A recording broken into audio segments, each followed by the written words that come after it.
والصلاة والسلام على سيد الأنبياء والمرسلين أما بعد فأعوذ بالله من الشيطان الرجيم بسم الله الرحمن الرحيم إن الله وملائكته يصلون على النبي يا أيها الذين آمنوا صلوا عليه وسلموا تسليما اللهم صل على سيدنا مولانا محمد وآله وسلم صلوا عليه صلاة وسلام عليك سيدي يا رسول الله صلى الله تعالى عليه وسلم بڑے بسم اللہ الرحمن الرحیم بسم اللہ دخلت وعلیہ توکلت ونویت سنت الاعتکاف۔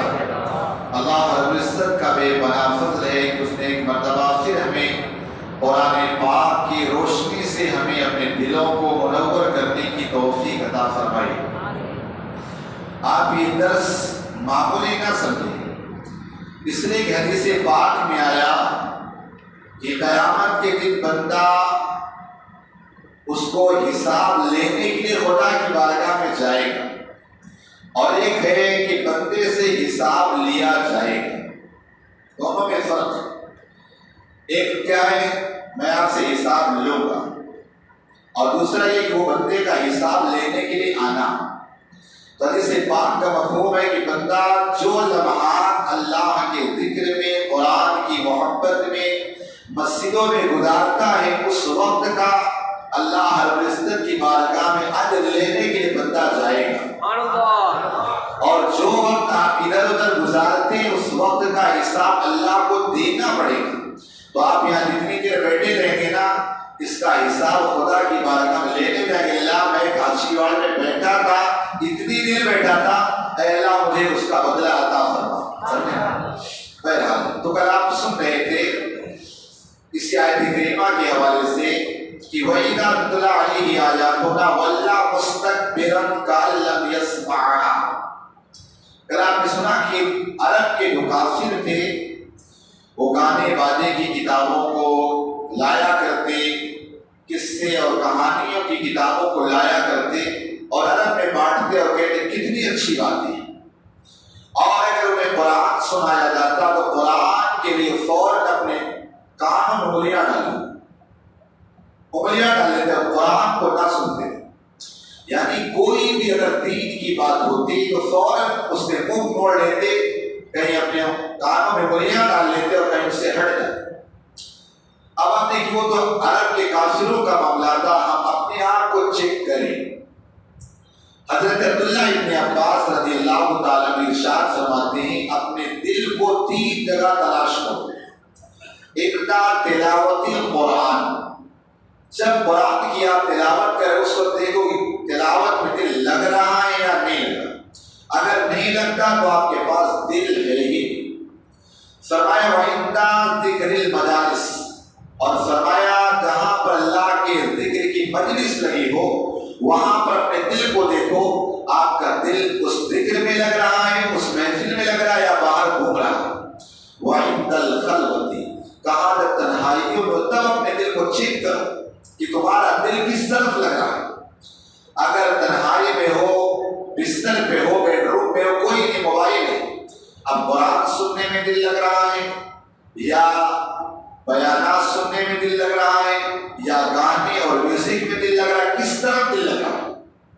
آج ہی حدیث پاک پڑھ رہا تھا کہ آقا کریم صلی اللہ علیہ وسلم فرماتے ہیں، مفہوم بتا رہا ہوں کہ اگر بندہ گانے کو گنگناتا ہے، ہوتا ہے کبھی گانا سنا گانے کو ریپیٹ کرتا ہے اپنی زبان میں ہندی بولتا ہے، تو آقا علیہ السلام فرماتے ہیں اس بندے پر اللہ تعالیٰ 2 شیطان مسلط کرتا ہے، ایک اس کندھے پر اور ایک اس کندھے پر، دونوں سے لاتوں سے مارتے رہتے یہاں تک کہ اسے دھسا نہ دے۔ اب ظاہر سی بات آپ سمجھ رہے ہیں کیا کہ زمین پہ دھسا دیا جانا یہ بات وہ بھی ہو سکتا ہے، لیکن یہاں مراد یہ کہ انسان کا دل بیٹھ جائے، انسان پریشان حال ہو جائے۔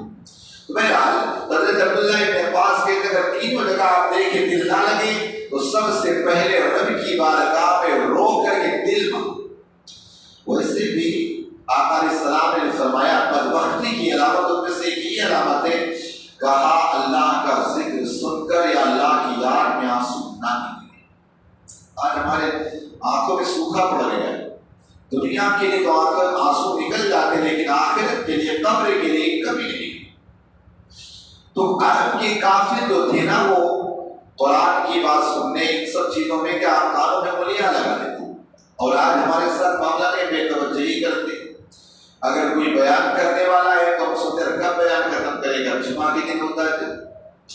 اس کے علاوہ آپ دیکھیے نماز میں کبھی کھڑے ہوتے کب تلاوت ختم ہوگی، تو ظاہر تھا لیکن باطناً آتے کہ ہمارے اندر بھی بات آ گئی کہ اللہ کے ذکر اور ان سب چیزوں کو ہم پسند نہیں کرتے۔ کاش اگر قرآن پاک کی تلاوت کی اہمیت کو آپ جان جاتے نا، تو یقین جانے کچھ اور نہیں، کسی دن میں قرآن کی تلاوت کو سنے بغیر آپ رہ نہ پائیں۔ قرآن کی تلاوت کو سنے بغیر آپ رہ ہی نہیں سکتے۔ آپ ہماری بات کو چھوڑے، عرب کے جو کافر تھے نا، عرب کے جو آتنکوادی گنڈے نا، وہ بھی بغیر سنے نہیں رک پاتے تھے۔ آپ کو بتاؤں، ابو سفیان جب ایمان نہ لائے، ابو جہل، وہ اخنس بن شریق، یہ تینوں عرب کے مکے کے اندر بڑے گنڈے تھے اور تینوں جو ہے بڑے ذریع قسم کے، لیکن آقا علیہ الصلوۃ والتسلیم کا معمول یہ تھا کہ آپ رات کے اندھیرے میں اللہ کے کلام کی تلاوت کرتے۔ آج اگر چھوٹا موٹا حافظ قرآن تلاوت کرتا ہے کہتے ہیں کیا ماشاءاللہ، لیکن اگر میرے آقا کی زبان سے نکلے، میرے آقا اگر تلاوت فرمائے تو اس کلام پاک کی چاشنی کیا ہوگی۔ یہ تینوں جو تھے نا عرب کے کافی چھپ چھپ کے جا کے سنتے، رات بھر سنتے، رات بھر اللہ کا کلام سن کر صبح آ جاتا۔ ایک دن ایسا ہوا نا، تینوں کو ایک جگہ اکٹھا ہو گیا، کہاں گئے تھے، اپنے بہانے بازی کرنے لگے، لیکن عرب کے لوگ جو تھے نا وہ جھوٹ نہیں ہوتے۔ آخرکار انہوں نے سچ بولا اور کہا کہ ہم گئے تھے محمد کا کلام سننے۔ کہا یار دیکھو ہم عرب کے بڑے لوگ ہیں، قریش کے لوگ ہیں، اگر ہم لوگ یہ سنیں گے تو جو نوجوان ہیں تو اور سنیں گے اور فتنے میں پڑ جائیں گے، اسلام لے آئیں گے، اور جس کا بائیکاٹ کا فائدہ کیا ہوگا۔ کہا چلو آج ہم وعدہ کرتے ہیں، آج کے بعد ہم محمد کا کلام سننے کے لیے نہیں جائیں گے صلی اللہ علیہ وسلم۔ بہرحال وعدہ ہو گیا۔ جب دوسری رات آئی، دوسری رات کو بھی یہی ہوا۔ اب ان تینوں بے چین ہو گیا، وہ تو نہیں آئیں گے، میں جاتا ہوں۔ گئے اور جانے کے بعد وہ سوچا وہ تو نہیں گیا، وہ سوچا وہ تو نہیں، اسی طرح تینوں پہنچ گئے۔ رات بھر آقا علیہ السلام کی زبان سے کلام کی تلاوت ہو رہی اور عرب کے کافروں کے کان میں جا رہی، رات بھر۔ صبح ہوئی بھاگے لگے، پھر مل گئے۔ کہا کہ کہاں گئے تھے بھائی؟ کہا محمد کا کلام سن۔ پھر دوسرا تیسری رات آئی نا، پکا وعدہ کیا کہ ہم نہیں آنے کا، لیکن اتنا زیادہ پچھلے کے کلام کے اندر ایسی چاشنی، اگر اس سے واقعی دل لگا لینا، سمجھے نا، مولانا کیا کہتے ہیں، جب میں چاہتا ہوں کہ اللہ سے باتیں کروں، اللہ کا کلام پڑھنا شروع کر دیتا ہوں۔ بہرحال تو تینوں گئے اور اس کے بعد تیسرے دن بھی اسی طرح ہوا معاملہ، تو آخرکار اخنس بن شریق گیا ابو سفیان کے پاس، کا سچ بتاؤ یہ جو محمد کلام پڑھتے اس کے بارے میں کیا ہے؟ کہنے لگے محمد جو کلام پڑھتے ہوتی ہے کسی انسان کا کلام نہیں، یقیناً وہ خدا کا ہی کلام ہے۔ اسی طرح سب نے کہا بتا کہ رہا تھا کہ عرب کے کافر بھی اس کلام کو سننے سے باز دیا۔ یہی کلام پاک سننے کے بعد نہ جانے کتنے لوگوں کو اللہ تبارک و تعالیٰ نے ایمان عطا کیا۔ قرآن سن سن کر خود آپ نے کہ حضرت عمر رضی اللہ عنہ خود اسی کلام پاک کو سنے ایمان لے آئے۔ آپ کو بتاؤں حضرت خواجہ نظام الدین محبوب الہی کے گھر میں، سنتے نا، وہ ایک پنڈت جو تھا نا، وہ کہنے لگا مسلمانوں کو بھیجا تھا، کہا کہ ہمارا مندر جو ہے 1000 سال سے، لیکن نہ کبھی بوسیدہ ہوتا ہے، نہ پرانا ہوتا ہے، نہ جھرجھرا ہوتا ہے، لیکن مسلمانوں کی مسجد 10-20 سال کے اندر پرانی ہو جاتی، بوسیدہ ہو جاتی، کمزور ہو جاتی۔ کہا سوچ رہا ہمارا حق، ہمارا دین اور ہمارا مذہب یہ حق ہے۔ اس نے کہا سب طرف جا کر کے اسی طرح اس طرح پروپیگنڈا کیا۔ ظاہر سی بات ہے کم علم والے آج بھی بہت سارے اس نموں کے نہ جو دین کی بات سمجھ نہیں آتی، وہ سمجھ یہ بات تو صحیح تو، لیکن کبھی کبھی کسی عالم میں دین سے سمجھنے کی کوشش کی۔ بہرحال اس زمانے کے اندر بہت سارے لوگوں کو بے ایمان کروا دو بنڈے، کہا ہمارا دین ہمارا مذہب حق ہے۔ 1000 سال ہو گئے، مندر اسی طرح جب یہ بات خواجہ نظام الدین محبوب الہی علیہ الرحمہ کو پتہ چلی تو آپ نے کہا اے پنڈت چل میرے ساتھ. کہا کون سا تیرا مندر ہے؟ کہا فلاں مقام پر. کہا کیا تیرا دعویٰ ہے؟ کہا میرا دعویٰ یہ کہ آپ کی مسجدیں چند سالوں کے بعد پرانی ہو جاتی ہے، بوسیدہ ہو جاتی ہے، اور ہمارا مندر 1000 سال کا ہو گیا نا، ابھی اسی کا اسی انداز میں، کوئی بوسیدہ نہیں، کوئی پرانا نہیں. کہا ہمارا دین اور ہمارا مذہب حق ہے. خواجہ نظام الدین محبوب الہی علیہ الرحمہ آپ وہاں سے گئے، جا کر اس کے مندر کے پاس صرف شروع کیا لو انزلنا هذا القرآن على جبل لرأيته خاشعا متصدعا من خشية الله. ابھی آپ نے قرآن کی ایک آیت مکمل نہ کی تھی نا، وہ مندر جو بنا تھا 1000 سال سے پتھروں کا، وہ بوسیدہ ہو کے ٹکڑے ہو کے گرنا شروع ہو جاتا ہے، ٹکڑا ہو کے گرنا شروع ہو جاتا ہے.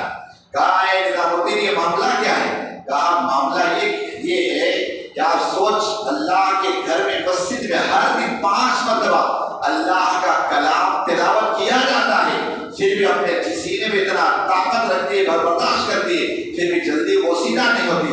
ارے تیرا مندر جو 1 منٹ بھی نہیں لگا بوسیدہ ہو کے گرنے لگا. وہ پنڈت فوراً حضرت نظام الدین محبوب الہی کے قدموں کو پکڑتا ہے اور کہتا ہے یقین آپ کا دین سچا ہے، کلمہ پڑھتا اور مسلمان ہو جاتا ہے. بتانے کا مطلب یہ کہ کل تک قرآن پاک پڑھ کر اس کی عظمتوں کو سن کر لوگ ایمان لاتے. اب اس پر جاؤ متوں میں اور بھی بہت ساری باتیں آئیں گی. بہرحال اپنے آپ کو قرآن سننے کا عادی بنائیں، سمجھے نا، قرآن پڑھنے کا عادی بنائیں. 11 دن میں ختم قرآن ہوگا، ختم تراویح نہیں ہوگی، سمجھے نا. ختم تراویح کب ہوگی؟ جب چاند دکھے گا تب ہوگی، سمجھے نا. یہ نہ ہو کہ 11 دن کے بعد لوگ غائب ہو جائیں، سمجھے نا. پڑھنا ہے. پھر آگے اللہ نے کافروں کو بیان کرنے کے بعد آگے فرمایا ان الذین آمنوا وعملوا الصالحات لہم جنات النعیم. اب ایمان والوں کا اللہ فرماتا ہے ایمان لے اچھے کام. کہیں پہ قرآن کے اندر ایمان کا ذکر ہے، اس کے ساتھ اچھے عمل ضرور، سمجھے نا. خالی ایمان ہو عمل نہ ہو بیکار، دونوں چیزیں ہونا چاہیے، اچھے عمل بھی ہو ایمان بھی. پھر ایسا بھی نہ ہو کہ عمل کو تو ایمان نہ ہو. ٹھیک ہے، آیت کریمہ یہ سورہ کے اندر بہت ساری چیزیں تھی. اب اس کے علاوہ آگے جو رکوع شروع ہوگا اس کے اندر حضرت لقمان حکیم رضی اللہ تعالیٰ کے بارے میں ان کی نصیحتیں جو اسے آپ سنیں گے. چونکہ ہمارے مصطفیٰ بھائی بہت مطالعے ہو رہے کہ لقمان حکیم رضی اللہ تعالیٰ کی کوئی بات آپ بتاتے تھے، خالی سورہ لقمان کے تھے.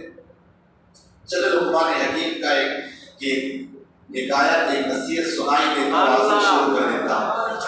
حضرت لقمان حکیم اپنے آپ اس میں نصیحتیں لینا، سمجھے نا.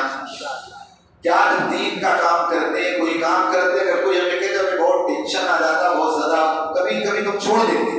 بہت سارے نوجوان اللہ نہیں بن گئے، داڑھی رکھے نا تو پریشان ہو کر داڑھی کٹوا لی، سمجھے نا. اب کچھ ایسے بھی مل جاتے ہیں کہتے ہیں حضرت شادی نہیں ہو رہی تو میں نے کہا کیوں؟